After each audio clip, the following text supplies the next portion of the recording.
Edson, você ia falar, Ah, já vi que. É você que tá compartilhando a tela? Eu não sei. sim, sou eu que estou compartilhando. Ah, beleza. Então é isso. Tem mais alguma dúvida aí, pessoal, sobre o projeto? Alguma coisa que a gente tem que falar? É, e aqui agora é Acho que já quem é. quiser ficar, tá? Só Agora não é porque nada obrigatório. estou à disposição aqui para quem Curiosidade. quiser. Agora é matando a Vamos lá, né? curiosidade. Deixa eu pegar aqui Tinha perguntado o mais. lance dos pods lá e tal. Eu sempre escuto Isso, falar isso. cluster pod quando a gente fala em Kubernetes, quando fala em container, Boa. quando fala essas coisas todas de automação de infraestrutura. E eu nunca sei o que que é o quê. Porque eu também nunca fui Eu desenvolvedor. vou assim, para balizar todo mundo na mesma página, antes de chegar no Kubernetes, vou pegar uma apresentação que eu fiz uma vez lá no banco. Aí acho que vai ser mais legal. Até mesmo para quem nunca mexeu com container, né? Entender mais o raciocínio, né? Isso aqui foi uma palestra que eu dei lá no banco uma vez, né? Sobre. é, mas eu tô compartilhando, não é essa tela, não, peraí.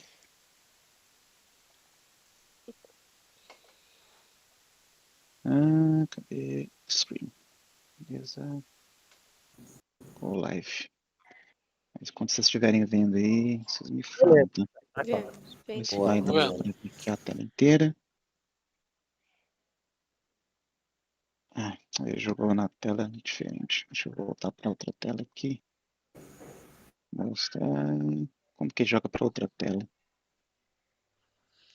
Eu vou mostrando por aqui mesmo. É, então, né? Quando eu dei essa palestra aqui, eu falei um pouco, né? Vocês sabem o que containers, entendem o que são containers, né? E aí, se a gente pegar pela analogia básica do que é um container, né?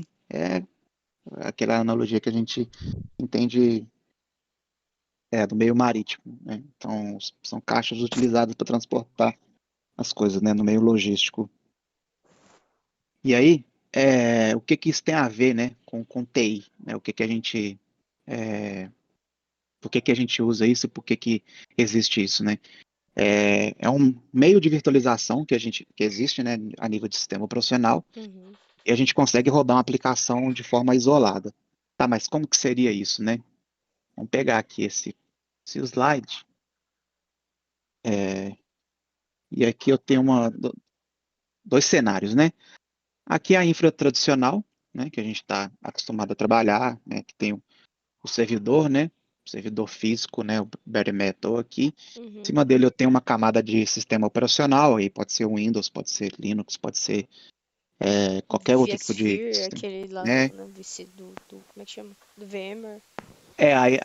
No caso o OSX, né? No caso ESX, é. o OSX que seria o sistema operacional, Uhum. mas que ele já estaria aqui na camada de hypervisor, né? Sim, sim. Porque você pode ter, por exemplo, você pode instalar um Windows e E jogar o instalar o Hyper-V. hypervisor, no caso o Hyper-V, né? Uhum. Ou você pode instalar o ESX, que é o sistema profissional, mas habilitar a função de hypervisor. Então, basicamente você tem, né, até hoje, né, até ali, sei lá, os anos 2004 ali mais ou menos, 2005, você tinha esse tipo de arquitetura e não é nada novo, né? Isso vem desde o Linux, né? Quem é a velha guarda aí de Linux sabe que no Linux tinha uma espécie de chroot, jail, um método de rodar as coisas no Linux, né?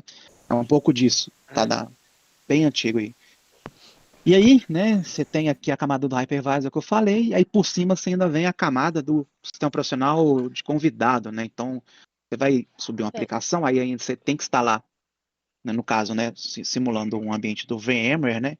Você teria que instalar o sistema operacional em uma máquina virtual, as bibliotecas da sua aplicação e sua aplicação propriamente dita.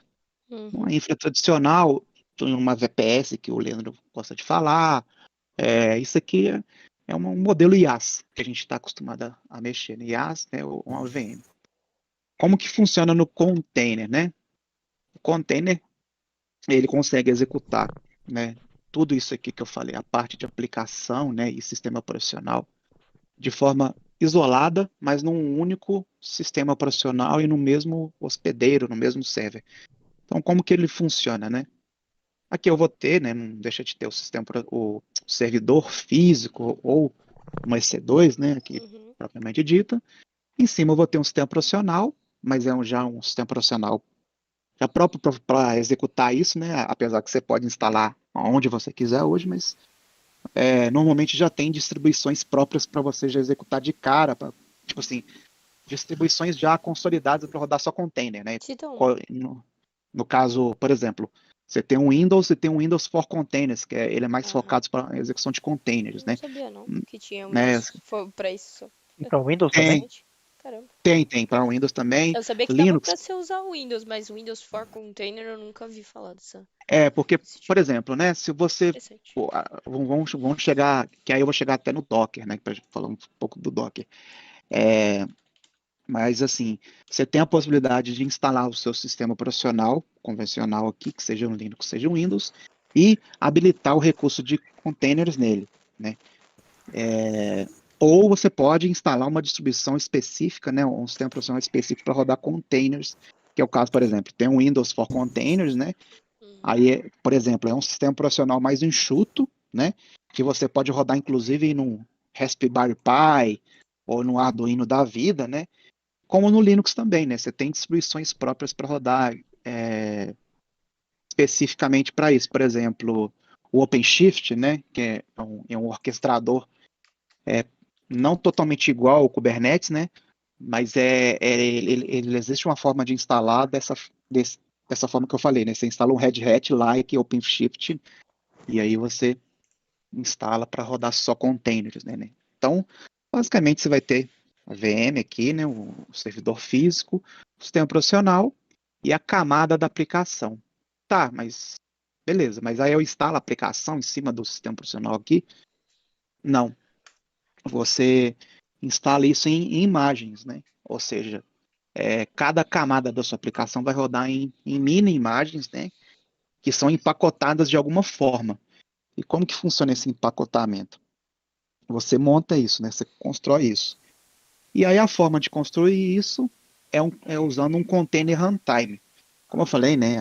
Sobre o Linux aí da velha guarda, né? Tem o, o existiam formas, né? Bem mais difíceis no passado para construir isso.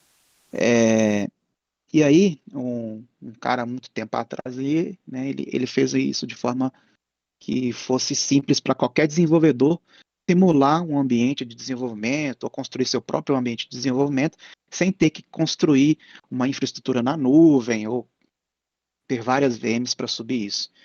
E aí ele inventou o Docker, né? É, que é até o símbolozinho aqui, né? Onde que entra o Docker nessa história, né? O Docker ele é uma tecnologia open source, né, que permite executar, criar, testar e implantar as aplicações distribuídas dentro do container de forma rápida e escalável. Beleza. Só Até aqui. pra eu te interromper um pouquinho. Uhum. Então o conceito de containers, ele vem antes do Docker? Isso, isso. Ah, o Eu Docker consigo. foi criado depois como uma ferramenta para você copiar as imagens. Porque eu já mexi lá e eu É, sei que lá tem uma porrada de imagem. É como se fosse um banco gigante de imagens onde você pode puxar, sei lá, se você quer um Linux para instalar no teu container, você dá o comando lá do Docker e aí ele puxa essa imagem lá do Docker e você tem rapidamente um container lá com Linux. Aí por aí vai.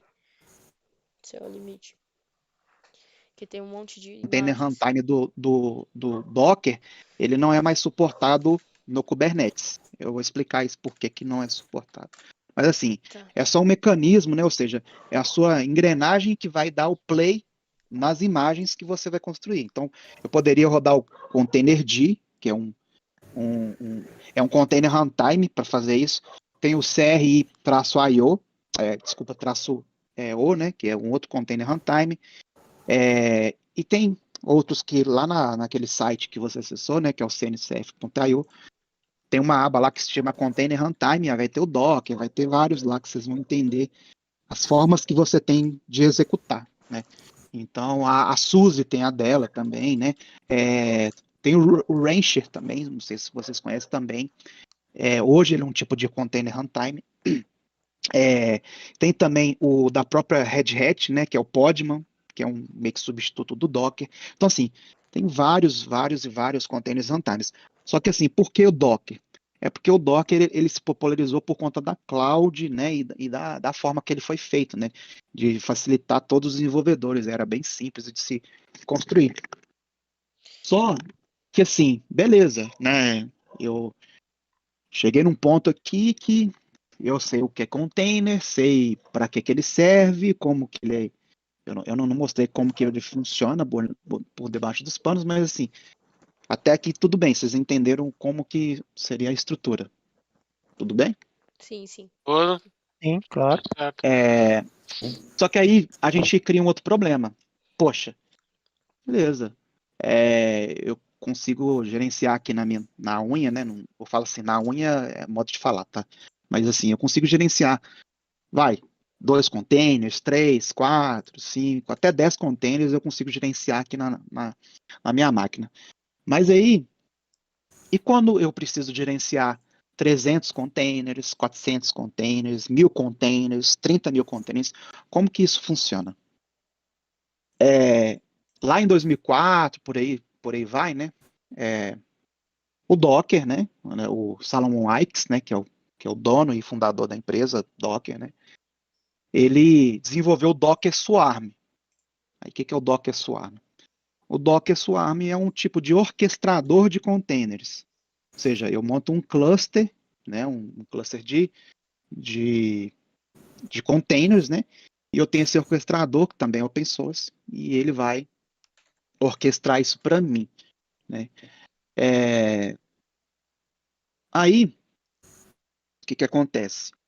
Nessa mesma época, tinha muito problema com o Docker Swarm, porque ele não era totalmente escalável, e se a gente fizer uma abstração do Docker Swarm, ele se resumiria a um vSphere que você gerenciando seus containers. A gente pode fazer uma analogia bem próxima assim, porque ele faz bem isso, né? Claro que tem a forma de montar um cluster do Docker Swarm e tudo mais. E aí, chegou numa época que assim, ficou inviável com o Docker Swarm, né, para gerenciar muitos containers, né, tipo assim, uma coisa muito, porque ficou muito complexo, né, e a engine, né, do próprio Docker não estava suportando isso. E nessa mesma época, né, o Google, né, o Google inventou não, né, ele desenvolveu uma solução internamente, essa chamada Borg, né, para gerenciar esses containers. Aí não tem nada a ver com o Swarm mais, né? Desenvolveram uma tecnologia que aí a gente muda para uma arquitetura de microserviços, né? Que aí a gente pode falar que é uma unidade mínima de um container, né? Aí você não fala mais de um container só fazendo uma coisa, você fala de múltiplos containers fazendo a mesma coisa ou atendendo uma coisa. Então, assim, você quebra aqui vamos supor que nessa imagem aqui, né? Eu tenho essa caixinha aqui que seria o equivalente a um container, né? E eu quebro isso em uma unidade mínima como microserviço. Poxa, mas o que é o microserviço, né? É uma arquitetura, né? Que tem uma abordagem que desenvolve o aplicativo único com uma suíte de pequenos serviços com gerenciamento descentralizado, né? E com formas de linguagem diferentes. Então, você pode rodar múltiplas linguagens e vários microserviços. Trocando em miúdos, seria uma coisa assim. Vamos supor que eu tenho Vou pegar, na verdade, esse site aqui. Esse desenho aqui ele é mais chato de entender. Mas, por exemplo, vamos pegar essa estrutura aqui da infra tradicional, né, um monolito, e a infra já rodando como microserviço. Na infra tradicional, vamos supor que a gente está lá no site do americanas.com, né? E eu rodo tudo numa arquitetura monolito. Aí, o que é um monolito? Um monolito é uma ferramenta, um sistema, tudo em um, né? Por exemplo, o Mautic, né? Por mais que seja possível a gente executar ele em container, ele não deixa de ser um monolito. Você não E consegue aí, né, separar funções dele, né? Isso. Aí a gente, Entendi. comumente, né, o mercado de TI apelidou esses monolitos, né, que rodam em container de microlito, porque ele não é um microserviço, né? Ele é um, Microlito. ele é um monolito que roda em container, então é um microlito. Legal. Então, assim, o que acontece no monolito, né? É o que a Lia falou. Por exemplo, eu tô com o site da Americanas.com aqui rodando em um monolito, né? Um front-end lá, tal, com aplicação, sei lá, cliente-servidor, com aplicação web hospedada. Aí sei lá, o meu carrinho de compras lá, né? Onde que o cliente vai faturar a compra dele, né? Para de funcionar. Poxa, parou de funcionar. E aí, o que eu tenho que fazer? Eu tenho que consertar o carrinho de compras, né? Eu tenho que ir lá e atualizar ele, né? E tudo mais. Poxa, mas como que eu faço isso? Eu tenho que derrubar o ambiente inteiro para fazer isso. Ou seja, eu tenho que parar o servidor, fazer o patching, né? Que eu preciso de fazer do sistema profissional, né? E atualizar essa funcionalidade. Então, assim, pensa no impacto que isso gera para o cliente, para a empresa, né? É muito chato. Grande. Então, aí veio essa tecnologia, né, que veio do Linux, né, da velha guarda, e desenvolveram os microlitos. E aí, como que funciona, né, eu ia falar microlito, mas nos microserviços, né, Microservice. Isso. nos microservices, você consegue atualizar e modificar as configurações da sua aplicação em pequenos passos, né? Uma coisa que eu não sei se vocês trabalham muito com a parte de engenharia de software ou já ouviram falar, mas existe um termo técnico em engenharia de software que se chama Feature Toggle. Se a gente chegar a trabalhar em uma arquitetura que existe a implementação de Feature Toggle, vocês estão assim no melhor cenário, porque no Feature Toggle é possível, inclusive, você desativar o contexto e a aplicação não parar. Por exemplo, numa arquitetura que existe o Feature Toggle, eu posso desativar o carrinho aqui, que minha aplicação não vai parar, né? Agora, existem microserviços ou aplicações que rodam em microserviços que não têm implementação de Feature Toggle, que, por exemplo, se eu parar o carrinho, existem alguns serviços que dependem de alguma API desse carrinho que podem parar de funcionar. Entendi. Então, mas em uma arquitetura de microserviços seria assim. Então, você consegue atualizar somente o carrinho aqui, que o seu site ainda vai continuar no ar. Que é o que acontece nos sites da Amazon, do Netflix, de qualquer site muito grande que recebe muita requisição, já tem isso, né? Uhum. E aí, né? Isso aqui é a parte só que eu nem entrei no Kubernetes ainda, é só a parte de vocês entenderem o que é, porque a pergunta da Lia era sobre pod, né? Pra Ah, chegar Então, lá, né? é, Olha o e rolê todo que dá, hein? exatamente. Muito massa. Aí, vamos entender o que é o Kubernetes. Aí, né, tem várias documentações na internet, né? Eu não sei se vocês estão vendo a página do Kubernetes aí? Sim. Beleza. Sim, vamos lá. Então, tentando recapitular, o Kubernetes veio do Google, né? O Google que inventou, um projeto que chama Borg. Ele tem esse símbolo, né? Que é um timão de navio, porque a ideia mesmo, né, dele, né? O conceito dele é ser um timão para você guiar, né? E também tem uma designação, porque esse timão aqui do Kubernetes, né, de barco, ele tem quantas pontas? Uma, duas, três, quatro, cinco, seis, sete. Falam também, tem algumas coisas que falam que foram 7 cofundadores do projeto. Assim, tem muita história para a internet, aí vocês conseguem pesquisar, entender. Beleza. Ou mesmo compra aqueles livros da O'Reilly, né? Lá também tem um pouco da história, tudo mais. Mas Legal. é legal porque você entende de onde que ele surgiu. E aí juntando, né, com o Kubernetes, né, o Google, ele inventou, aí para entender também bem assim a, o, a justificativa do sistema, né? O Google lá em 2007 inventou o termo, né, digamos o cargo, né, Site Reliability Engineering, né, Uhum. ou seja, um SRE. porque o objetivo, né, tecnicamente, de um SRE, né, e era uma função que foi inventada lá no Google, é um engenheiro de sustentação que tem uma pegada muito sysadmin, DevOps, tem um pouco assim de programação, tem assim, é um pouco de tudo, mas o objetivo final é sustentar, é a confiabilidade de algum sistema.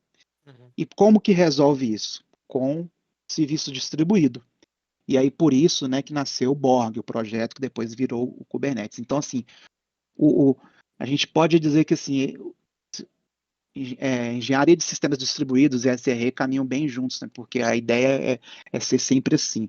Então, o motivo de ter o SRE hoje é por conta do Google e por conta do Kubernetes, né?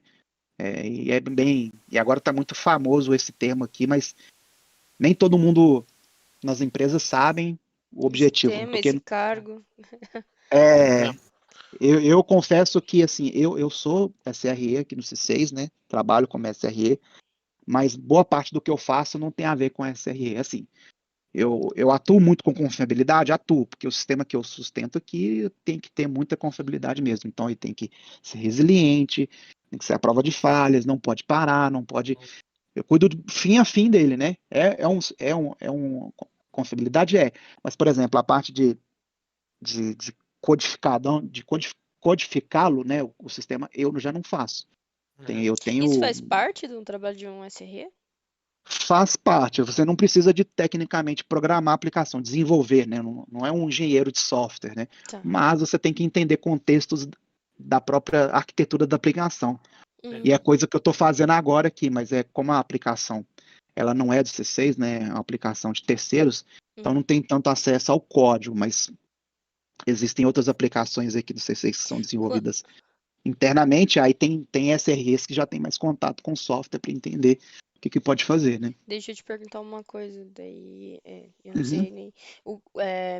Quando você fala em aplicação dentro do C6, é, o que a gente sabe aqui de fora como usuário é que o C6 é um banco digital.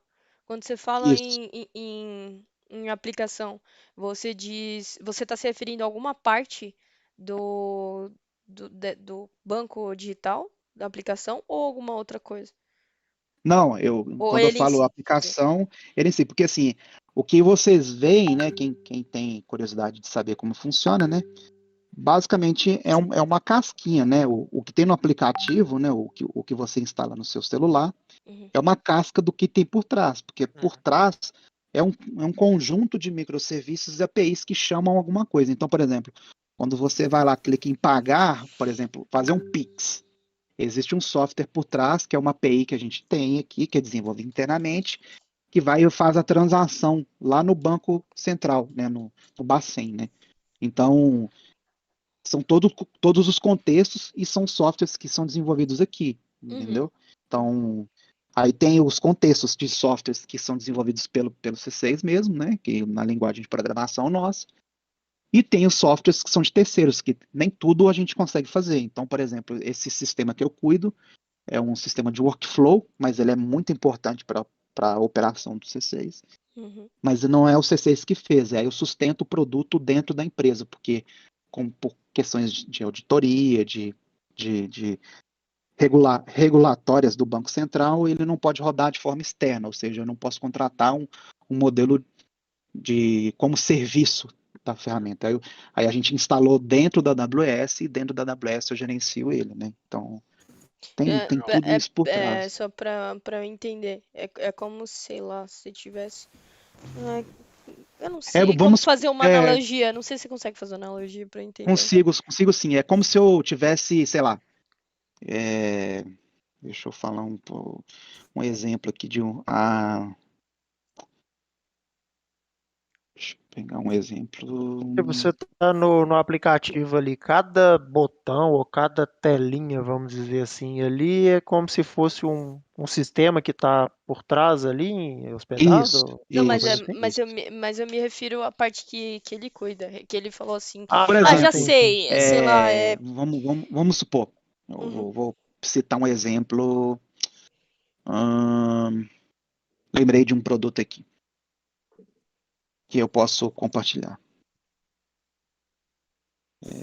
Deixa eu ver se dá para ver aqui.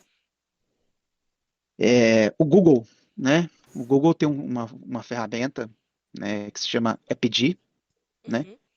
Que é um gerenciador de APIs, né? De publicação e gerenciamento de API. Certo. E aí, todo mundo sabe o que é API, ou sabe por que tem esse nome, ou por que de repente Eu sabia, mas Mais agora Eu ou não sei, menos. viu? Eu não sei.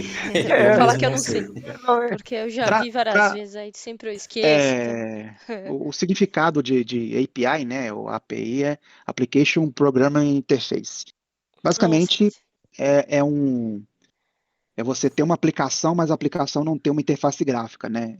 Ela só tem um serviço, uma aplicabilidade. certo. E aí, você tem um API Gateway, ou um API Management. Ou seja, seria um orquestrador, uma forma de você gerenciar essas APIs, né? Para entregar para o mundo externo, né? Então, por exemplo, quando eu tenho um API Gateway, né? E o exemplo que a gente usa aqui, o API, o AppD do Google, né? Eu concentro todas os paths dos sistemas, né, dentro do API Gateway, e eu publico só a URL da API, ou seja, quando vocês clicam lá no aplicativo e selecionam a API de fatura do cartão, ele acessa uma API dentro do C6 que seleciona a sua fatura lá, consulta lá. Só que assim, ele não vai ter acesso diretamente no banco. Ele acessa só a API, né? Aí a A API, API que por faz o sua vez, ela trabalho. e faz o trabalho de consultar lá. Então ele não vai diretamente no banco, igual a gente estava fazendo aqui as liberações, ele não vai diretamente lá no banco. Então a API, que é o que eu falei, o significado, ela faz essa consulta e traz a informação para você. Então, só que assim, como são múltiplas APIs, você precisa de um ponto único para gerenciar, para controlar e também fazer a parte de governança, de controle. Então, Saquei. por isso que a maior parte do que a gente tem na internet hoje é tudo API, né? Então, assim, quando você acessa o site da Amazon, é uma API, né? A API lá que você acessa a console, tudo, se for resumir, tudo resumiria em APIs, a gente só tem um front-end na cara agora, que é a interface mesmo. Uhum. Então, tudo isso. Então, o próprio Google, né? A interface dele é uma API, tudo se resume a isso. Ninguém mais, dificilmente hoje, é, roda em sistema operacional mesmo, né? Com interface gráfica e tudo mais, a não ser o Stack Overflow, né? Que ele roda em Windows Server com IS instalado, Windows Server, né? O Stack Overflow, a estrutura dele é assim. Pelo menos Certo. a que eu conheço de interface pública, né, que todo mundo conhece, o Stack Overflow, assim, inclusive, se vocês procurarem aqui, ó, Stack Overflow Architecture. Eles têm uma página dedicada disso, e aqui tem, ó, tipo assim, o data center deles, a estrutura de como o diagrama de rede, e aqui embaixo tem aqui a arquitetura dos sites, olha lá, tudo IS, ó, da Microsoft. Acho que aqui embaixo ele tem um descritivo do sistema aqui, ó, o que ele roda. Ele roda .NET Core com uma ferramenta que chama Dapper, um ORM, um Redis, tá vendo? Isso aqui é público na internet, depois vocês dão uma pesquisada ou qualquer coisa eu jogo aqui. Porque assim, às vezes a gente vê uma arquitetura na internet e acha assim, poxa, nossa, esses caras rodam em container, microserviço, que não sei o quê, e na verdade nem sempre é assim, mas é só uma coisa que eu queria trazer aqui. Mas enfim, voltando pro AppG, né, o AppD. Uhum. Ele é uma solução que é o modelo PaaS da Google, né? Então, assim, Certo. você contrata o AppG no GCP e você pode usar ele também em outras formas. Só que ele não deixa de ser uma solução open source também.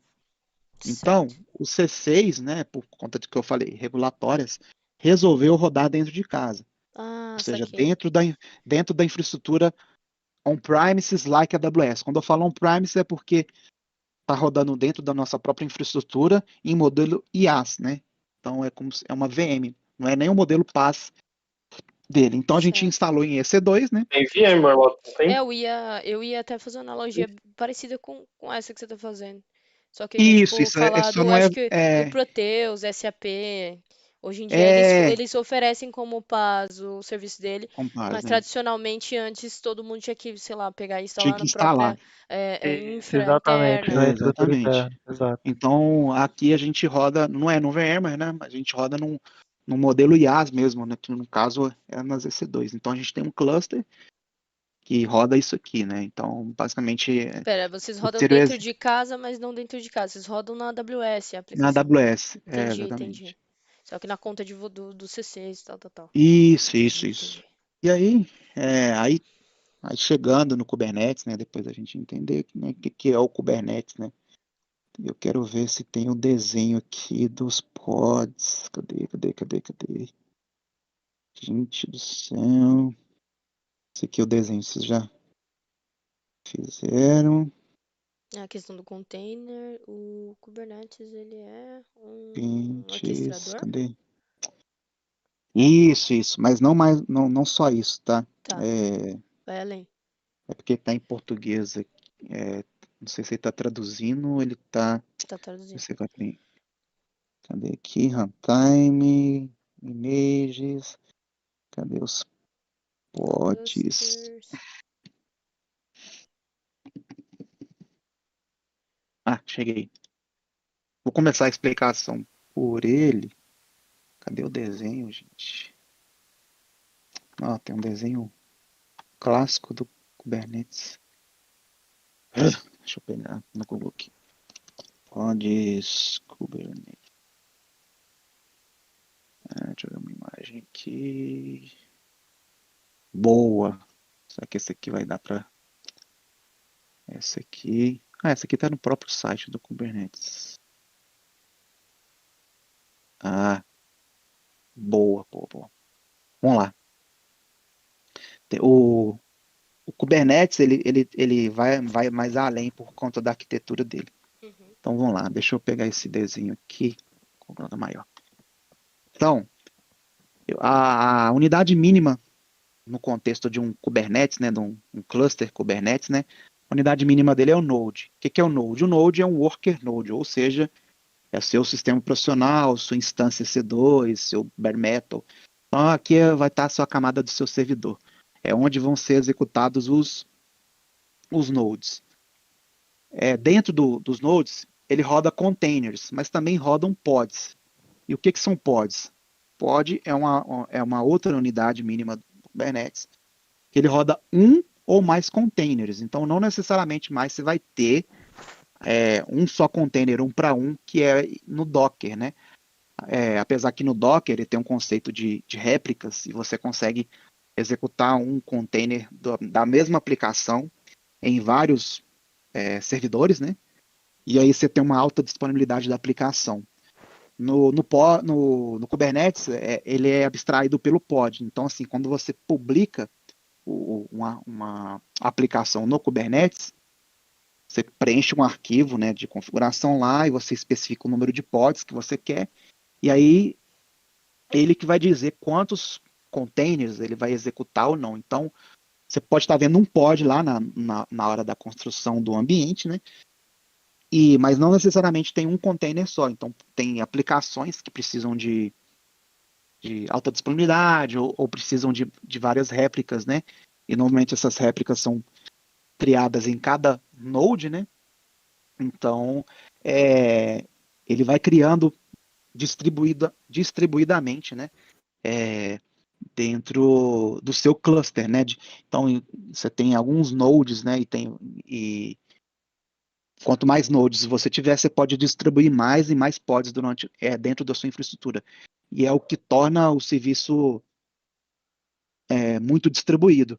E aí o objetivo de ter construído o Kubernetes, né, é para fazer essa orquestração, porque se você fosse fazer isso no Linux direto, né, cruzão assim, ficaria inviável. Então o Google desenvolveu, né, e cada vez mais, né, a comunidade tem desenvolvido novas melhorias para o Kubernetes.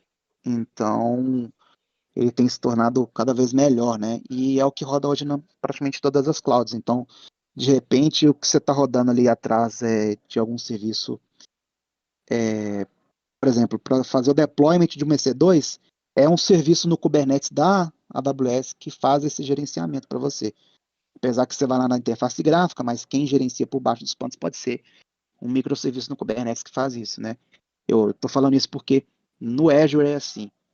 Não é um microserviço, mas existe um orquestrador parecido com o Kubernetes, que é o Azure Service Fabric, que faz exatamente isso. Então, quando você cria lá, inicia um processo de criação de uma virtual machine no Azure, faz por baixo dos panos é um, é um Azure Service Fabric, que também pode ser um functions, né? Um functions que é assim, função como serviço, que é o functions no Azure, né? E na AWS é um Lambda, né? Então, é computação sem servidor.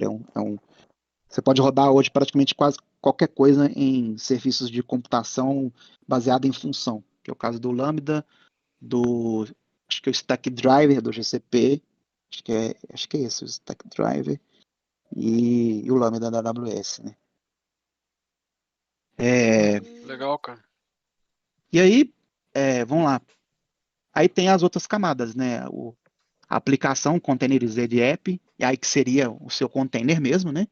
Tá falando, e os volumes, né? O volume não é nada de novidade, porque você tem a mesma coisa no Docker, né? É um volume mesmo, um barramento dentro do sistema operacional que você vai montar a sua aplicação ou não. E esse volume não necessariamente precisa de estar nos worknodes, né? Nos nodes do Kubernetes. Você pode, por exemplo, montar um volume no S3, um volume no EFS, né? Aqui no C6, por exemplo, a gente faz assim, todos os volumes a gente monta no EFS. Então, a gente não deixa nada nos hosts e aí você evita também problema na atualização, porque como no EKS você tem que cuidar dos worker nodes, né? Então, quando a gente precisa de atualizar, a gente vai lá, atualiza e a aplicação não é de certa forma, comprometida, né? Ah, entendi. Comprometida. Não, É muita coisa. não, é muita Bastante, coisa, né? mas deu pra entender bem. Aí, deixa Agradeço por eu. matar minha curiosidade. Nossa, pô, É isso. foi uma aula, né, cara? Imagina. Estamos aqui agora na imersão de Kubernetes. Aham. Aí quando tá sendo gravado, depois disponibiliza lá na plataforma, fala igual o É Leandro. isso. Na E plataforma do aí, G3. exatamente, na plataforma do G3, e aí depois o Edson já passa aí o número do Pix, né, para Pra fazer. poder receber. Aí, só para não estender muito, a não ser que vocês queiram ir embora, mas eu passo pelo um cluster aqui para vocês entenderem todos os contextos, né? Bacana. Boa. Peraí. Deixa eu ver aqui. Na internet tem muito disso, tá? Tem um playground. Você não precisar de montar seu próprio cluster, né? Você usa esse da Aurelie, né? Que se chama Kakatoda. Ele monta um ambiente para você assim, na lata de graça, para você testar com o Minikube, né? E aí, se eu começar a falar assim, tipo, o que é Minikube? São as formas que você tem de construir seu cluster, né? Então, Tem o o Play Mini, with Docker também, né? tem, exatamente, tem o Play with Docker também. Aí esse aqui, vou jogar aqui no chat para vocês, para quem quiser, para não ter que montar, né, usando o Docker, né, tal. Legal.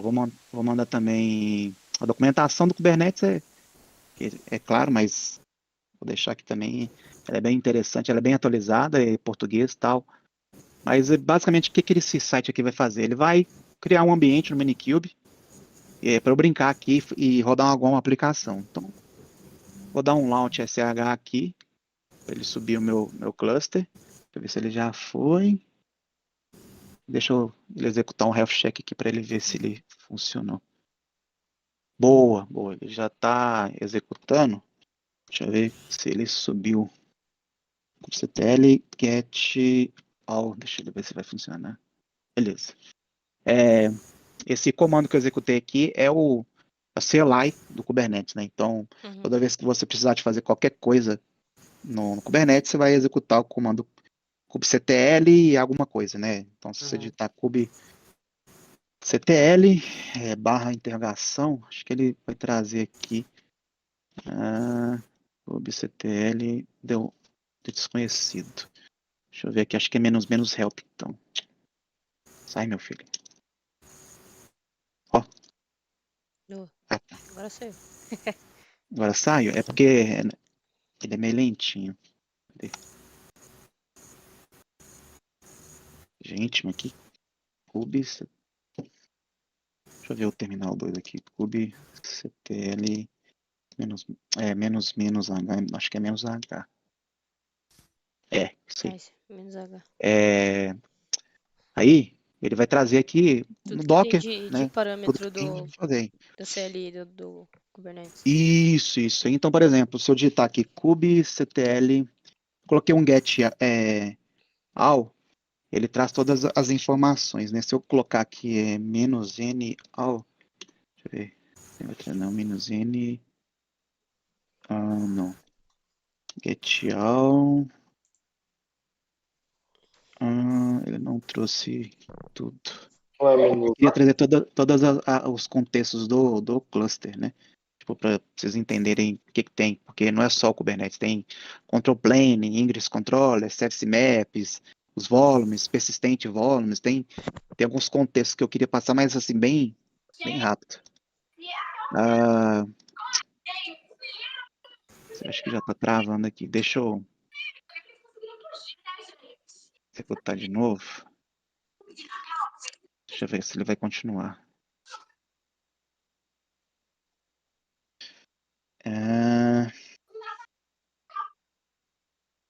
E finalizou o cenário. Que trairagem? Não queria isso não. Que troll. Tá toda. Deixa eu ver de novo aqui. Cenário, ok. Vamos ver.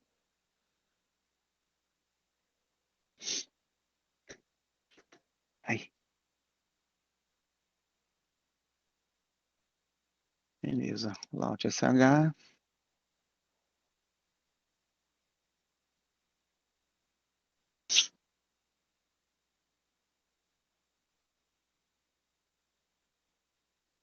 Dando start aqui. Vou pegar esse link aqui. Que esse cara aqui também é legal.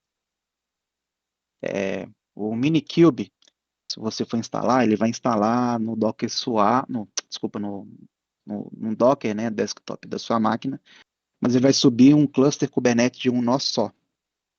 Com o Kind, é legal você subir, porque ele sobe um cluster Kubernetes com o número de nós que você quiser, né? Mas ele sobe dentro de container. Então, tipo, como se você estivesse virtualizando um container dentro de um container. Eita, poxa. Aí ele é bem legal, é bem simples de instalar também, tá? Aí você configura, porque assim, tem algumas aplicações que você quer simular ou quer testar, que num cluster de um nó, a aplicação não vai subir. Por exemplo, existe uma aplicação que é de gerenciamento de cluster que se chama Istio. Istio. Vou pegar aqui o istio.io. E aí vocês vão entender, porque eu sei que é muita informação, mas depois vocês até pesquisam sobre isso. Claro. O Istio, quando a gente fala de administração de Kubernetes, chega um momento que eu falei que você vai ter muitos microserviços. Então você vai chegar a ter 300, 400, até 1000 ou até mais. E aí fica inviável você gerenciar isso sozinho. Aí tem esse mano aqui, que é o Istio, que é um Service Mesh. Ele consegue se juntar em todos os seus pods, em todos os seus containers, e fazer a administração para você de forma mais intuitiva, amigável. Tipo, Não. ele monta as conexões que os pods têm entre si, né?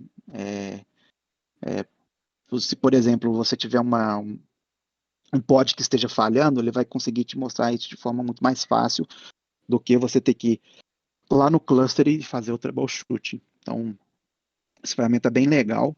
Tem alguns cursos na internet aí bem interessantes para vocês fazerem.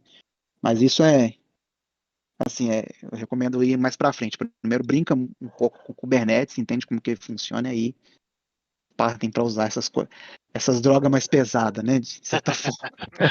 Massa, que massa, cara. Bacana. Aí beleza, deixa eu ver o Health aqui. Ok, né? Ele tá rodando aqui na 6443. Beleza, o proxy dele tá aqui. Então vamos dar um continue. Ó, é isso que ele faz? Entendi, não? Próximo cenário. Tá, deixa eu ver aqui o que que tem. Tem Learn how single node, minikube clustering, bootstrap clustering, CTL containers, deploy containers using YAML. Tinha um que ele era mais completo. Deploy from a source. Acho que eu vou ter que pegar esse aqui, ó, o help. Safe playground, mas esse será que é o mesmo? Create your Deixa eu content. How to get from source to running service in Kubernetes. Deixa eu ver se esse aqui tem alguma coisa. Esse tutorial, blá blá blá. Tá, cenário. Deixa eu ver o que ele vai fazer aqui.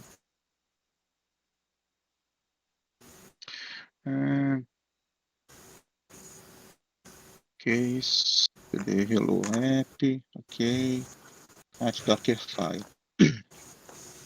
Beleza, nesse cenário aqui, pelo que eu estou entendendo, ele vai pegar uma aplicação do zero e executar ela dentro daqui do Kubernetes.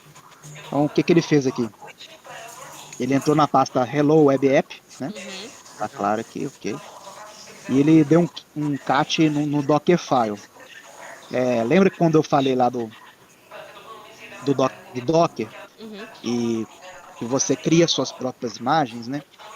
O Docker funciona assim: você tem uma receita, né? E o nome se chama Dockerfile, sem extensão mesmo, né? Ele não tem extensão, mas ele abre no TXT tradicional. E aí, nessa receita, você vai colocar as instruções da sua app. Então, digamos que no sistema operacional você colocaria o CD de instalação, instalaria o sistema operacional, depois você vinha com o CD de instalação da aplicação e instalava. É mais ou menos isso que ele vai fazer, só que de forma bem abstraída. Então, por exemplo, ele tem um from aqui, que é a imagem base. Lembra que eu falei que ele tem um sistema operacional que vai ser o, o lançador disso, né? A imagem base dele? Uhum. Aqui ele está rodando uma Alpine com a tag 3.5. Alpine é a imagem base, que é a imagem de um Linux Alpine, existe, né? O Linux Alpine, podem ver lá no Docker Hub, e a tag 3.5, porque as imagens elas têm tagueamentos para cada contexto, né? Nesse aqui o desenvolvedor executou com o Alpine 3.5. E aí Seria a versão desse Alpine, do não? isso, se você for aqui no Docker Hub, vamos lá procurar. Pode fazer assim, tá? Ou você pode na sua máquina, deixa eu ver se meu Docker está funcionando aqui, tá? Por exemplo, eu tô aqui Docker ps-LA. Ver se tem alguma coisa rodando aqui. Beleza, eu tenho o Odoo aqui rodando, né? Assim, na verdade, estava rodando. Mas, por exemplo, eu quero saber quais as versões do Alpine que estão disponíveis lá no Docker Hub. Então, eu dou um Docker search Alpine, por exemplo. Vamos ver se vai funcionar.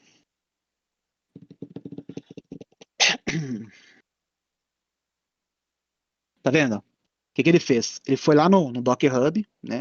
Que é o register da Docker, oficial público, e buscou para mim todas as versões de Alpine que eu tenho, ou com a nomenclatura Alpine, não necessariamente vai trazer só Alpine, né? Então, por exemplo, ele trouxe essa Alpine aqui, que ele tá com o número de estrelas aqui 8851, né? Ele só não trouxe a tag, né? Mas ele trouxe que existe um Alpine lá. E se eu colocar Alpine 2.3.5,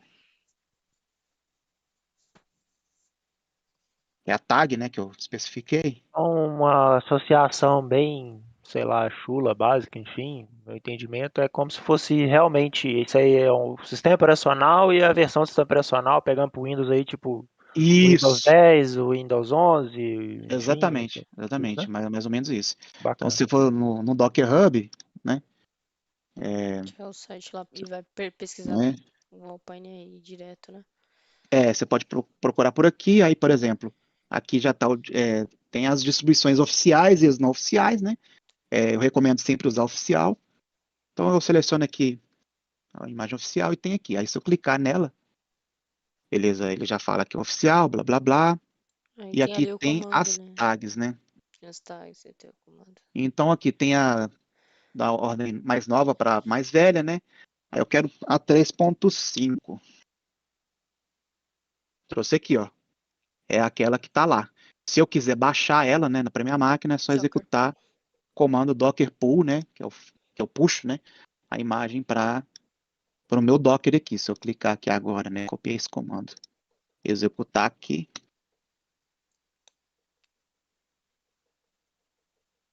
ele vai baixar a imagem para mim. O Alpine, eu confesso que assim, tudo que vocês forem rodar no contexto de containers na sua vida, eu recomendo usar sempre Alpine, assim, tipo assim, beleza, eu vou rodar qualquer coisa, beleza, qual a imagem base? Alpine. Você pesquisa que tem na internet, na internet não, no Docker Hub, que sempre tem uma versão da Alpine. Por quê? A Alpine, né, é um Linux bem reduzido. Se eu não me engano, a imagem base do Alpine, ela tem 64 megas. Se eu dar um, por exemplo, aqui, Caramba. Docker Image LS, deixa eu ver se ele vai trazer aqui o tamanho dela para vocês verem. Ela é muito pequena. Caramba, ficou um formato muito ruim aqui. Olha aqui, ó. 51 megas, gente. Caramba. Não, minto. 51 não. 4 4 megas. mega. 4 MB. 4 megas na Não é imagem do Alpine, nada. entendeu? Então, assim, para você montar seu sistema, né, principalmente, por exemplo, Microsoft, praticamente todas as imagens de .NET são baseadas em Alpine. Então, é assim, você consolida muito o espaço, porque assim, a gente fala de imagem, que é tudo, que é bonito de se falar, só que assim, num contexto de microserviço, você vai enchendo o servidor de imagem, porque quando você bota um container para executar no Kubernetes lá, o que ele vai nada mais ele vai baixar essa imagem para o cluster e vai executar essa imagem. Então, quanto maior a imagem, pior é. Pior por quê? Porque leva um tempo para baixar a imagem para o seu cluster e você vai sempre vai gastando muito recurso da sua infraestrutura. Então, assim, quanto menos espaço você consumir, melhor, né? Então, você vê que a Alpine aqui é uma imagem que, poxa, muito pequena e é bem legal para se executar. Bacana. E até mesmo para subir a estrutura, quanto menor for a imagem, em teoria, menor o tempo de download e mais Com rápido vai ser o certeza, provisionamento da exatamente. aplicação. Interessante. Pensa assim, você precisa de escalar a infraestrutura no Kubernetes de uma aplicação com Sim, um container lá. Assim, é claro que a primeira vez que ele vai baixar, a imagem vai ficar estática não, né? Vai ficar presente no seu cluster e se você quiser escalar, ele vai usar a mesma imagem, ele não vai baixar, né? Mas pensa assim, poxa, se eu tiver múltiplos nós, ele vai ter que baixar a imagem para cada nó. Se eu tiver uma imagem muito grande, tipo assim, que eu já vi no mercado, sim. uma imagem de 15 gigas, pensa no tempo que isso vai levar para escalar. É muito tempo. Então, tem que, tem que tomar cuidado com isso. Essa de Mas 15 assim, GB aí deve ser do Windows, né? exatamente, tem uma empresa aqui em Belo Horizonte, né, que não é uma empresa muito conhecida por vocês e se chama Localiza, aquela de aluguel de carro. É, Tá aqui perto, tá aqui perto. aqui perto. E a Localiza, eles tinham um contexto lá foi um amigo meu que me contou. Era uma aplicação que eles tinham que rodar em .NET 4.5. Não era nem o Core, era o .NET mesmo. E no contexto que eles montaram lá, montaram uma imagem de 14.5 gigas. Eu falei, não, você tá louco. Não, sim. Aí assim, é bem antipadrão mesmo. Tipo, foge muito do contexto do que é, para que foi construído, Ideia né, de o container. Kubernetes. Fizeram a famosa gambiarra. Fizeram um arame, né? Aham. Um arame. É, Mas enfim, aí, né, beleza, ele baixou a imagem. Qual que é o próximo passo aqui que ele estruturou? Ele deu um comando de run. O run aqui é basicamente ele chamando o bash do Linux, né, e executando aqui uma apk-add, né, um pacote. No cache, né, para não fazer cache no container, né, ele sempre baixar a última versão e instalar o Python e o pip, né. Beleza? Depois ele faz a cópia de um arquivo requirements.txt e copia ele para a raiz, que é o significado de ponto aqui, tá? Então, o que que ele faz? Quando ele entrou nessa pasta aqui, deixa eu ver se tá aqui. Tá lá, ó, ls-. Experiments.txt. O arquivo tá aqui. Se você entrar nele, ó, ele colocou dois requerimentos aqui, um Flask e um requests. O Flask eu sei que é um tipo de linguagem. Acho que o próprio Python interpreta isso. O requests aqui eu não sei o que é, não, mas Parece que ele roda tipo um servidor web. é, né? Ah, Uhum. E o que bom. request ele vai fazer um get de URL. Boa. O que mais aqui? O Dockerfile. Ah, beleza. Aí ele vai rodar o pip, né? Pip install -r requirements, que é o arquivo que a gente passou, que ele fez a cópia antes, né? Depois ele dá um copy da raiz para um diretório dentro da sua imagem, que é /app. Cria um diretório de trabalho, né? Work Directory aqui, /app, que vai ser onde vai tecnicamente rodar a sua aplicação. Dá Ele um não teria que expose, né? fazer isso antes, não? Não, é que aqui ele vai fazer a construção da imagem do container, né? Não, porque ali você falou que ele está copiando o conteúdo para o /app, mas depois você falou que ele está criando o /app, não seria o contrário, não? Não, Não não. entendi. Que o que ele está fazendo é o seguinte, beleza, ele foi aqui e deu um copy do requirements para a raiz, que Beleza. são parâmetros para ele fazer a instalação do pip aqui. Aí com o pip, que ele já foi até instalado aqui antes, né? Ele vai instalar o conteúdo do requirements, depois copiar esse requirements, né? Aliás, desculpa, o Flask e o requests, né? Ele vai copiar para /app e depois colocar um parâmetro de work directory para /app. Pela lógica aqui você tem razão. Ele poderia ter copiado direto no mesmo comando, poderia ter feito isso antes. Mas isso é forma de construir o Dockerfile, né? A Ah, criatividade vai de beleza. cada um. Porque, por exemplo, esse Porque comando você falou que ele está copiando alguma coisa para um diretório web. E logo abaixo você está falando que ele está criando o diretório web? Não, esse, Não. esse, esse, esse comando de work directory não é que ele vai criar, ele está especificando que vai ser o diretório de trabalho. É como se fosse assim, onde que a aplicação vai ser rodada dentro Ah, do tá. É container, como se né? você estivesse entrando naquele local ali que vai rodar, Isso, não? isso, Ah, isso, isso. beleza. Tecnicamente é isso. Aí ele vai dar um expose da porta 8080, ou seja, quando o seu container ele for executado, ele vai expor a porta 8080. Então é a forma com que o cluster vai reconhecer a sua aplicação. O entry point, digamos que trocando para o Windows assim, é um ADLL, um arquivo .dll, aqui no caso é o Python, né? É o que ele vai executar, né? Então, tipo, quando a aplicação rodar, ele vai fazer essa chamada, mas poderia ser outra coisa. Mas tecnicamente Sim. aqui ele vai executar isso e depois ele executa um comando que é a placa, desculpa, que é a sua aplicação, né? .py. Então tem uma aplicação escrita em Python aqui dentro desses arquivos que a gente pode ver aqui. Deixa eu ver aqui. Ver ls de novo. Tá ali, ó. Vou dar um cat app.py. E tem a aplicação aqui escrita em Python. Aí tem o Flask, né?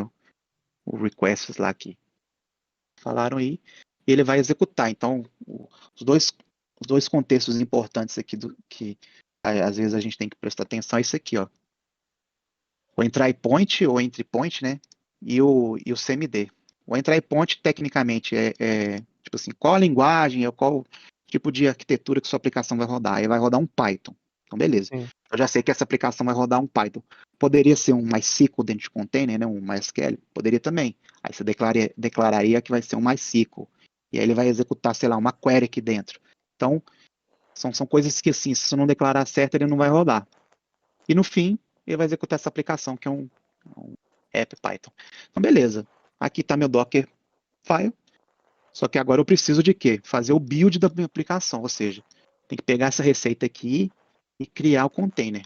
Que é com esse comando aqui que a gente vai fazer. Docker build -t. Que no caso, o comando docker vai chamar a engine do Docker. O build, que é o comando de construção. O -t é que eu estou especificando uma tag. E o nome da imagem vai ser hello-web app, a tag v1, e espaço ponto, porque ele está compilando tudo que está no diretório raiz para dentro do container, que é aquela pastinha que a gente está aqui na minha interface. Aí beleza, né? Ele executou todo aquele parâmetro Tem que eu os coloquei passos lá, ali, né? ó. Legal. O run, né? Tá tudo. Então ele fez isso. O que ele fez aqui? Primeiro, ele baixou o Alpine, né? Então, vocês podem ver aqui que Docker Pool, né? Baixou o Alpine, deu um run no APK aqui, adicionou tudo. Depois ele deu copy, que ele falei. Depois um run no pipe install requirements. E aí instalou tudo isso aqui, que eu não sei para que serve, mas instalou. O Depois legal é deu que um ele tem todos copy. os passos, né, velho? Aí dá pra você Isso. acompanhar, por exemplo, assim, deu erro nisso, passo, erro naquele, alguma Isso. coisa. Como pode acontecer também no dia a dia, de você, quando você programa, né, o arquivo do Docker, né, e algum passo está errado, ele falha no processo de criação, aí sua imagem não é buildada. Aí beleza, né, ele terminou aqui de construir a imagem. Se eu der um comando de Docker image ls, ele vai listar para mim aqui as imagens, só que também tem uma pancada de imagem aqui, né? Deixa eu ver aqui. Beleza. Na verdade, a imagem está até aqui, ó. About 1 minuto, né? Então, ele criou. Aí, se eu quiser saber os parâmetros dessa imagem, vou pegar aqui, copiar aqui, vou dar um docker, image, inspect, vou colar aqui o nome dela, v1. Aí ele vai trazer para mim todas as configurações, né? Não vai trazer tudo, mas eu vou saber o que está configurado. Então, por exemplo, o nome da tag, os chaves criptografadas aqui, né? Configuradas, o hostname do container e imagem, né, que ele criou, a porta que ele está expondo, alguns diretórios, né, variáveis que ele cadastrou, o meu CMD lá no final, né? Aqui embaixo ele também vai mostrar o entry point que eu falei aqui, ó, o entry point Python. Então, beleza. A imagem está aqui, está tudo certo. Vamos dar um continuar aqui, que aqui a gente vai rodar, né? Confir. Beleza. Ele já passou. Vou dar um Docker run aqui. Então, Docker run. Aí ele deu o comando Docker run -d -p 80 80 hello world. Aí o que esse comando faz? Docker, como eu falei, é o comando CLI, no caso do Docker, né? Tudo mais. O run é para executar mesmo. O -d é modo detected, né? Ou seja, ele vai executar em background, né? Você coloca ele -d para ele só executar, ele não vai, porque você pode dar um Docker run sem o D, ele vai aparecer na tela aqui e executar para você na tela. E aí o que ele está fazendo aqui? Ele está pegando a porta 80, expondo a porta 80 a partir da 8080.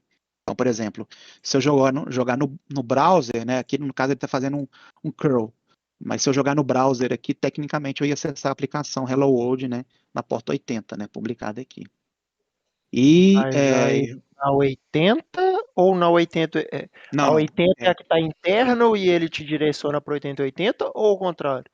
não, a 8080 está interna e a 80 que eu expus para fora da internet, ou seja, para Que fora é da o internet não, contrário, então. é o contrário. Então eu dou um CURL aqui, beleza. Ele respondeu aqui a aplicação para mim, né? Acho que ele não vai conseguir expor para mim, mas tem algumas aplicações aqui. E aqui, ó, tá até a explicação, ó. Esse comando executa o container e mapeia a porta 8080 para a porta do host 80, né? Então, aí você consegue ver ela executando, né? Então, we're now sending a HTTP request to port 80, blá, blá, blá. E eu executando o seu URL aqui, ele trouxe para mim o comando. Beleza, tá funcionando. Agora, como que eu vou fazer essa aplicação rodar no Kubernetes, né? Então, a gente começa a falar dos manifestos, que aí é outra parte do Kubernetes, que também é bem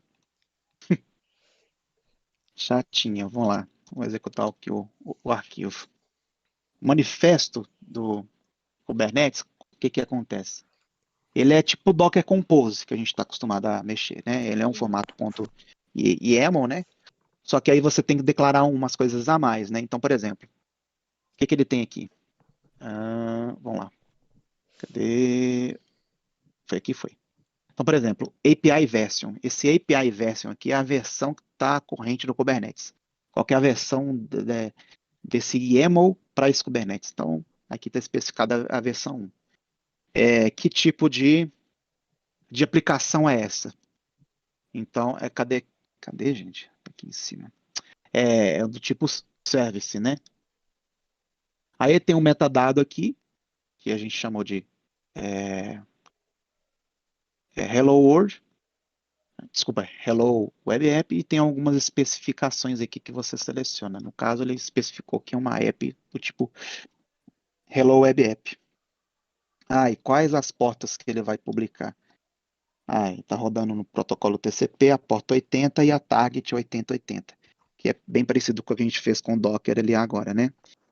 E ele vai fazer um tipo de node port. É que existem outras formas, tá? O node port ele vai fazer um mapeamento, mas tem port forward, tem ingress, tem vários, né? Se você pegar a fundo na documentação, ele vai funcionar assim. E aí descendo aqui, aí, né, aqui é um pouco mais a configuração da aplicação e aqui é mais de contexto de infraestrutura do Kubernetes, né? Então, por exemplo, voltamos, né, novamente na API, só que aqui é a API de extensions do Kubernetes.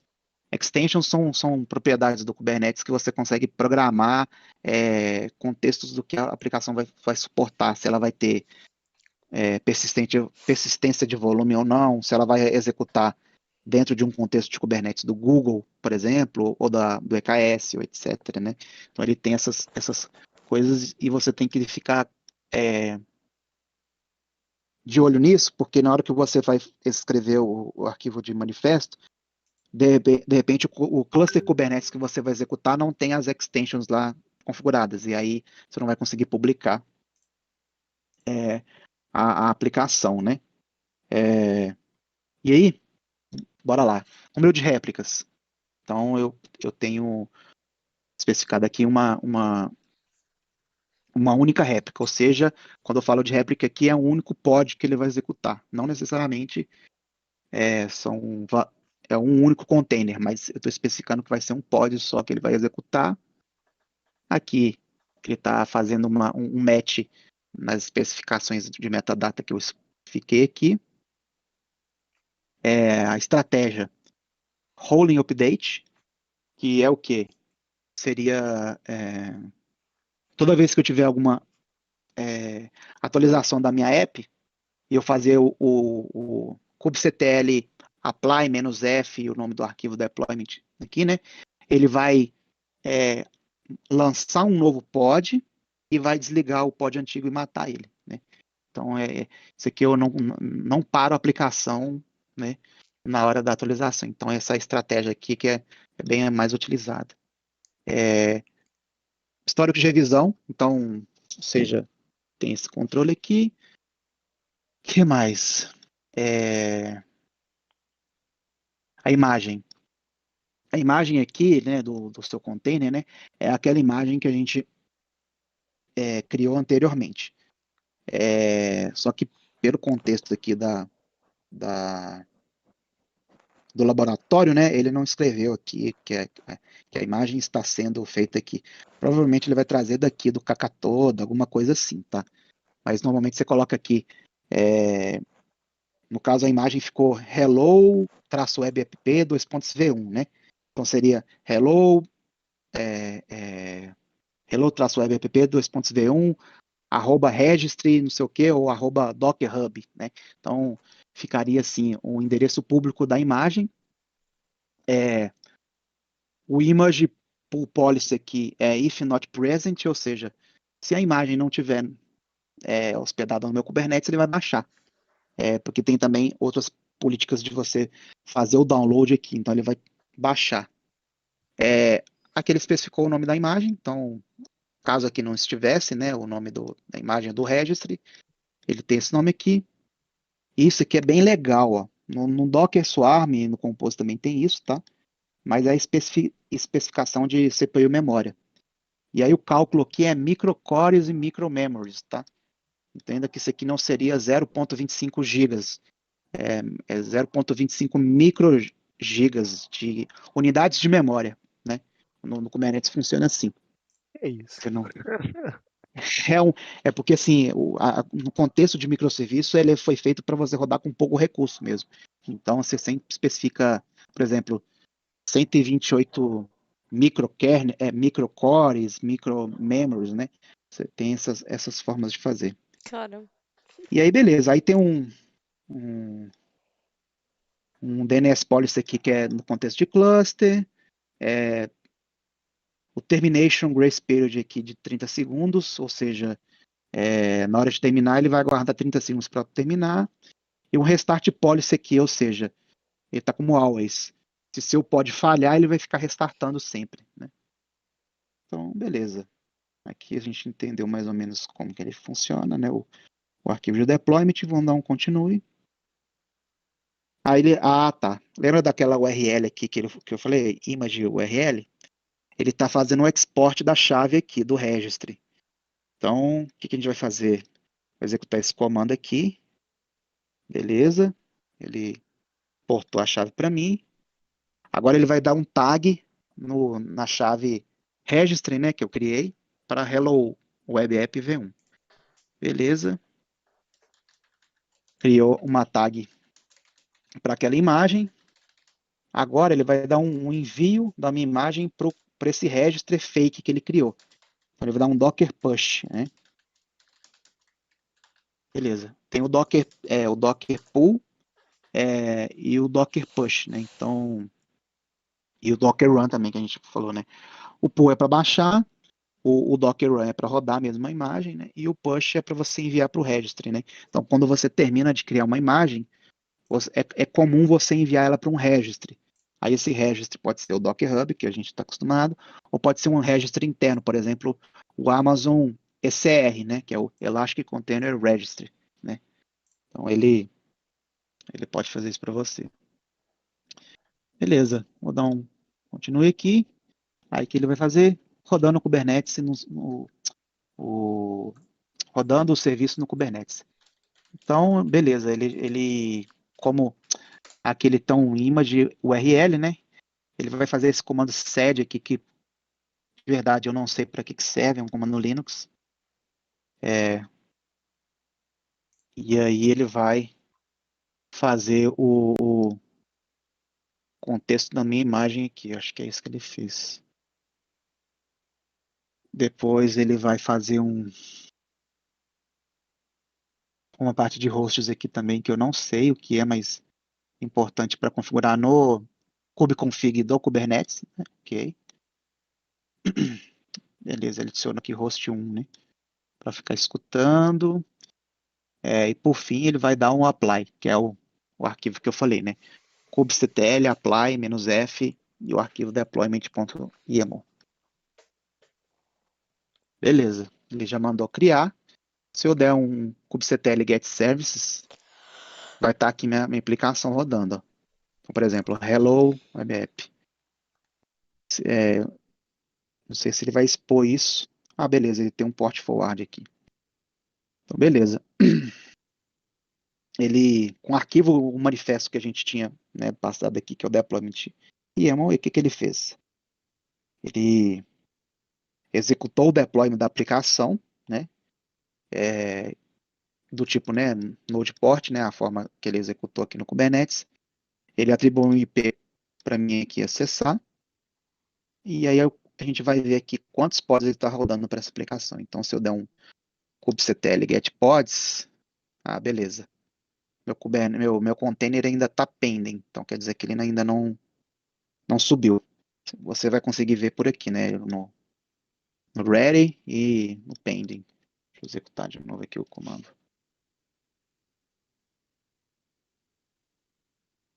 Deixa eu ser mais rápido, né? O negócio gratuito, só. Calma aí. É. Nossa, tá demorando demais, não?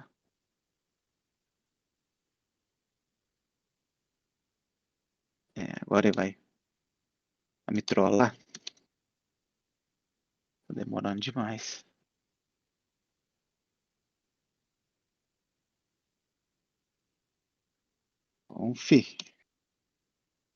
Tá demorando demais, hein? Só uma associação, Edson. Questão Diga. do registry lá que você falou, Uhum, do pull e push, uhum. seria como se eu tivesse gerando uma imagem mesmo ali na AWS, por exemplo, ali para criar minha AMI ali de uma instância, por exemplo, e armazenar ela ali nas minhas AMIs ali no caso. E aí É, depois eu faço a execução a partir daquela AMI ali no caso, personalizada, seria algo nesse sim, sentido? Não? sim. É uma analogia que pode ser feita assim. Basicamente é isso. Você termina de criar a imagem aqui, aí você executa o comando docker push para o endereço do registry que você cadastrou, né? Uhum. Seria isso. Inclusive, né, nesse trabalho nosso aqui, eu gostaria de sugerir para a gente empregar também, como sugestão, a utilização do um serviço gerenciado da AWS que se chama Image Builder. É um serviço que eu uso aqui, que eu gosto pra caramba, faz a customização de imagens. E aí ele pode fazer tanto customização de imagem de container quanto imagem de EC2.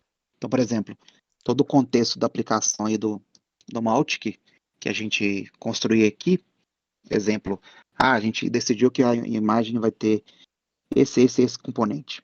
Para a gente não ter que ficar instalando tudo no user data, né, ou seja, no bootstrap da máquina, ou tendo que acessar a máquina e executar um script, a gente já customiza pelo Image Builder um pipeline de criação da imagem. E aí a gente atrela ele no autoscaling, e aí toda vez que a gente quiser modificar alguma coisa na instância, a gente não precisa de ir na instância, a gente vai lá, modifica a imagem no Image Builder, faz o deploy dela, né, tem um pipeline de execução, ele lança uma nova instância, customiza e entrega a AMI dentro do autoscaling. E aí no próximo scaling que a gente quiser fazer, a gente executa lá no autoscaling da AWS o instance refresh.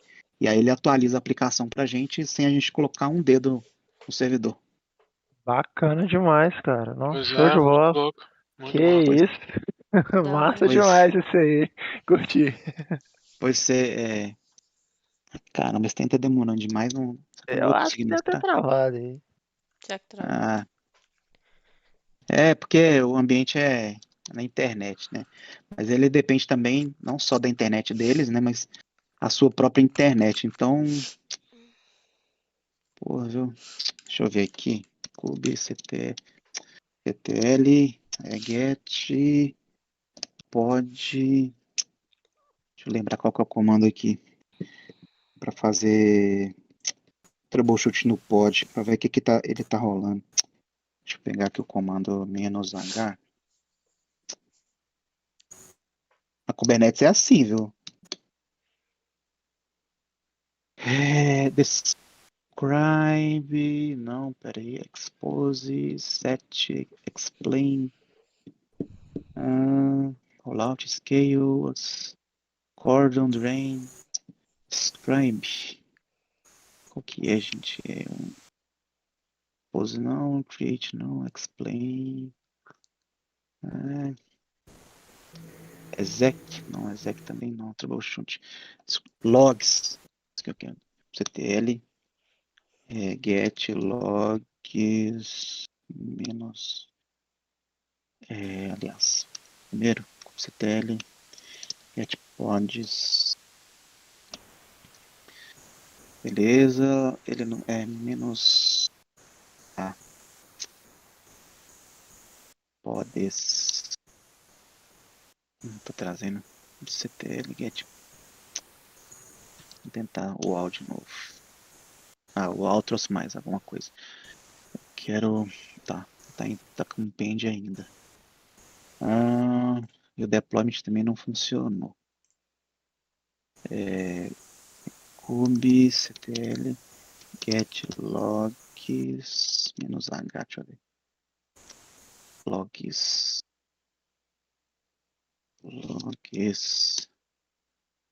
Gente. É porque tô digitando errado. Get. Não é porque é kubectl logs menos name hello ponto web app.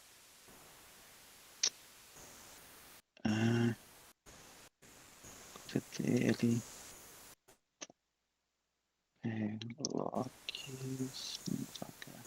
Tá kubectl. Nossa senhora, a cabeça. CTL logs. Deixa eu ver. Menos F. Tá. Logs menos P. Hello. Traço MBAPP. Tá. Combi. CTL. Get. Logs menos tá. Acho que é o Amigos. Ele ainda tá como pending. Ele não subiu o Core DNS, não subiu o etcd. Não, minto. Ele subiu o etcd sim. Ele só não subiu Os 3 primeiros lá. os 3 primeiros, né? Se ele não subir, ele não vai funcionar. Caramba. Não vai subir. Assim, Tranquilo? subir vai subir. Não uma hora, mas Sim, mas não infelizmente eu não agora. vou conseguir mostrar.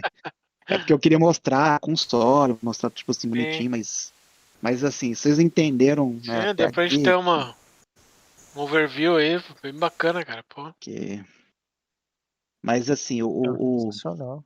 o Kubernetes ele é mais ou menos isso aqui. Aí, quando a gente está falando de containers, né? Aqui, por exemplo, são todos containers, né? Que estão rodando aqui por baixo dos panos, né? Então, quando, por exemplo, no Kubernetes a gente tem um contexto de namespace que pode ser traduzido como uma stack igual é no Docker Swarm, né? Então, assim, é um espaço. E o grande legal do Kubernetes, assim, que você não precisa de ter vários clusters Kubernetes. Você pode ter um único cluster Kubernetes. E aí você separa, por exemplo, os ambientes de desenvolvimento, homologação e produção no mesmo cluster. E aí separa os namespaces. Então, por exemplo, eu estou homologando uma aplicação, vai ter um namespace lá escrito desenvolvimento. E aí lá naquele deployment que eu falei anteriormente, né? Lá eu consigo inclusive declarar isso. Então eu coloco lá namespace igual a desenvolvimento. Aí aquela aplicação ela só vai ser publicada dentro desse namespace, né? Então aqui kubectl get, acho que é menos n, mas clt não, ctl get name spaces. Tem aqui, ó. Eu tenho um default, que é do próprio Kubernetes, e tem dos serviços core do Kubernetes, né? Então tem o kubesystem, o public, o node.ls, então são todos os contextos que ele cria na hora da construção do cluster, né? Legal. Então, e cada um tem uma sua funcionalidade. É porque, infelizmente, não funcionou aqui. Não Nossa, colaborou. tristeza. Tristeza. Na próxima, assim, né, se tiver uma próxima aí, se vocês quiserem, eu vou fazer o contrário. Eu vou subir um cluster na minha máquina mesmo aqui. Aham. E aí dá pra gente subir. Ou lá na AWS do EKS também, tem a conta lá, dá pra fazer. Legal. Ah, bacana, show. Não, muito legal, cara. Pô, muito obrigado aí Que pelo isso. overview pra nós aí. Pela E aí o aula aí, por compartilhar esse conhecimento aí. Pô, foi muito legal. Que isso, Obrigada imagina. mesmo. E aí o carinha que eu queria falar é esse aqui. Aí eu vou deixar aqui no grupo de texto, se vocês quiserem depois. Ah, sim. Legal. É, Super imaginei isso daí. como construtor de imagens, né? Mas ele é o Image Builder. É bem legal, tá? Eu tô usando ele aqui. É bem. Nossa, facilita demais a vida, viu? Bom, Legal. é bom É só saber. de não ter que fazer lá aquele acesso na instância, por exemplo, e tudo, fazer todas as Fazer tudo os manual, trâmites, né? tudo manual, e aí depois geral, a AMI, enfim, e É. publicar ela. Pô, Se quiser deixar isso automático, é bem mais fácil. Ah, ele é da hora. Aí se a demais, gente, demais. a gente tiver a oportunidade de implementar ele aqui no trabalho, acho que vocês vão gostar e até mesmo depois usar nos projetos pessoais seus aí, viu? Ó. Ele facilita demais a vida. Vida, né? Ah, Nossa, Então, que pessoal, eu vou massa. parar de gravar aqui. Tá Beleza. gravando. isso aí. Aí eu vou separar essa Beleza. parte do Kubernetes da nossa Reunião. Beleza. reunião. É, porque senão depois o pessoal fica perdido. É. Caramba, deu 5 horas de gravação. Né? Então, beleza. Massa, Não, mas massa. sensacional aí, Wes. Show de bola, cara. Pô, muito legal Bacana mesmo, Que cara. demais, isso. Obrigado. velho. Valeu mesmo por Excelente, compartilhar cara. o conhecimento. Obrigado.